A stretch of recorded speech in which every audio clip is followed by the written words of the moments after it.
আগের এপিসোডগুলোতে আমরা দেখেছি পাম অয়েল বানানো, দেখেছি নারিকেল তেল বানানো, আর আজ দেখব কিভাবে ফ্যাক্টরিতে বানায় রিফাইন সয়াবিন তেল। তো কিভাবে বানায় জানতে হলে থাকতে হবে আমার সাথে একদম শেষ পর্যন্ত। বাংলাদেশ ও ভারতের প্রায় 98% মানুষ খাবারে রিফাইন সয়াবিন তেল ব্যবহার করে। এখন আপনি প্রশ্ন করতে পারেন, রিফাইন যে বারবার বলছি, এই রিফাইন জিনিসটা আসলে কি? এটি আসলে পরিশুদ্ধ সয়াবিন তেল। একটু খোলসা করে বললে বুঝবেন। রিফাইনের আগে যে তেল ছিল, অর্থাৎ আমাদের মুরব্বীরা যে তেল খেত, তাকে বলা হতো শুদ্ধ তেল। এই তেল ছিল খাঁটি সয়াবিনের তৈরি, কেমিক্যাল ফ্রি, তবে রং ছিল হালকা ব্রাউনিশ, কিছুটা চিপচিপে গন্ধওয়ালা। তো ক্রমশ যুগ বদলে যেতে লাগলো আর মানুষের রুচিও পাল্টে গেল, ফলে তারা পাল্টে নিল তার তেল। আমাদের আর ওই গন্ধওয়ালা ব্রাউনিশ তেল ভালো লাগলো না, তাই হালকা চিপচিপে গন্ধওয়ালা ব্রাউনিশ খাঁটি তেলই পরবর্তীতে কোম্পানিওয়ালারা মানুষের পছন্দ অনুযায়ী কেমিক্যাল দিয়ে একদম পিউরিফাই করে পুরোপুরি পরিষ্কার আর চিপচিপে গন্ধমুক্ত করে বাজারে ছাড়লো। শুদ্ধ তেলকে এই যে পিউরিফাই করা হলো, পরবর্তীতে এটাই মূলত রিফাইনারি তেল হয়ে গেল। রিফাইন করতে প্রথমে তো তেলকে দুবার ভয়ানক গরম করতে হয়, এতে তেলের গন্ধ উড়ে যেতে থাকে আর এর সাথে রিফাইনারির যত কেমিক্যাল আছে সব ঢেলে দেয়া হয়। এতেই শুদ্ধ তেলের রং ঠিক হয়ে যায় আর গন্ধ চলে গিয়ে তেল রিফাইন হয়ে যায়।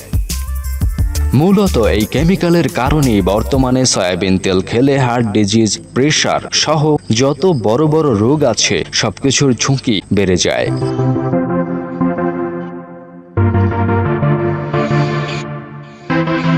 সয়াবিন তেল বানাতে সর্বপ্রথম দরকার হয় সয়াবিন বীজের, আর তাই সয়াবিন ফ্যাক্টরি কৃষকের কাছ থেকে শুকানো সয়াবিনের বীজ হাজার হাজার বস্তা ট্রাকে করে নিয়ে আসে একদম ফ্যাক্টরিতে। ফ্যাক্টরিতে এসে এসব বস্তা সরাসরি আনলোড করা হয় আর ভাইব্রেট হতে হতে লম্বা এই লাইনে সামনের দিকে চলে যায়। এই কনভেয়ারে পাওয়ারফুল চুম্বক আর স্টোন ডিটেক্টর থাকে। এতে যদি সয়াবিনের বীজগুলোতে কোনো পাথর, পার্টিকেল বা লোহার টুকরো থাকে, সহজেই ধরা পড়ে যাবে। আর তারপরেই আসে সয়াবিন বীজের উপরের ছোবড়াটা আলাদা করার প্রক্রিয়া। এই প্রক্রিয়ায় বীজগুলো প্রায় গুঁড়ো করে এর ছোবড়া আলাদা করে নেওয়া হয়। এতে করে সুবিধা হয় যে পুরো বীজটাই তেল হয়ে গেল, ছোবড়া আর আলাদা করার দরকার হবে না। এর আরো সুবিধা হলো, যখন বীজ থেকে তেল বের করা হবে তখন এই ছোবড়ায় তেল থেকে যেতে পারে, আর ছোবড়া না থাকলে তেল থেকে যাওয়ার কোনো প্রশ্নই ওঠে না। তাই আগে ছোবড়াটা আলাদা করা হয়। তো প্রপারলি ছোবড়া ছাঁটাই শেষ হলে পুরো সয়াবিন বীজ ঢালা হয় এই বিশাল জ্বলন্ত বয়লারে।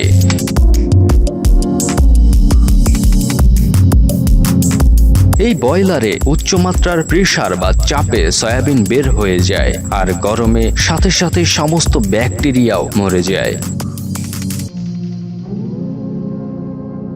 তো এখান থেকে এবার এই ফুটন্ত সয়াবিন পৌঁছায় অয়েল প্রেস মেশিনে, যেখানে সয়াবিনে থাকা সমস্ত খারাপ পানি আলাদা করে দেয়া হয়। আর এখানে জোরে জোরে চাপ দিয়ে খাঁটি সয়াবিন তেল বের করে ফেলে। এই তেল এখনো রিফাইন তেল কিন্তু হয়নি। এই তেল এখনো সেই তেল, যেই তেল আমাদের পূর্বপুরুষরা খেয়েছে আর ভালো স্বাস্থ্য নিয়ে বেশি দিন বেঁচে থেকেছে। কিন্তু এর গন্ধ আমরা তো এখন আর সহ্য করতে পারবো না, তাই এই তেলে কিছু সিক্রেট কেমিক্যাল ঢালা হয়। এই কেমিক্যালের নাম আমার জানা নেই, তবে যারা আমার চ্যানেলে পাকামো কমেন্ট করে ওরা জানতে পারে, কেননা ওরা দাবি করে ওরা সব জানতা কালাচাঁদ। আমি চাঁদি বলছি, আপনি ভুল শুনেছেন। তো এবার ওই কেমিক্যাল মেশানোর পরে তেলকে 400 থেকে 600 ডিগ্রি সেলসিয়াস তাপমাত্রায় রাখা হয়, আর এতে তৈরি হয়ে যায় স্লো পয়জন, যাকে আমরা রিফাইন তেল বলি।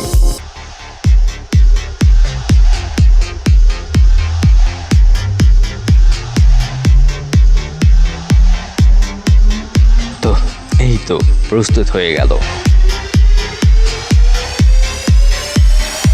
বস, শেষ করতে করতে আমি ধন্যবাদ দেব মেশিন ইন্ডিয়াকে। তাদের সাহায্য নিয়ে আমাদের প্রায় সব স্ক্রিপ্টই লেখা। তাদের জন্যই আমরা আমাদের ফ্যাক্টরি মেট সিরিজটি চালু রাখতে পেরেছি। তো বস, আপনি আপনার মন্তব্যে আমাদের জানান পরবর্তীতে কি বানানো দেখতে চান। আপনি ভাবুন, আমি প্রস্তুতি নেই পরের ভিডিওর।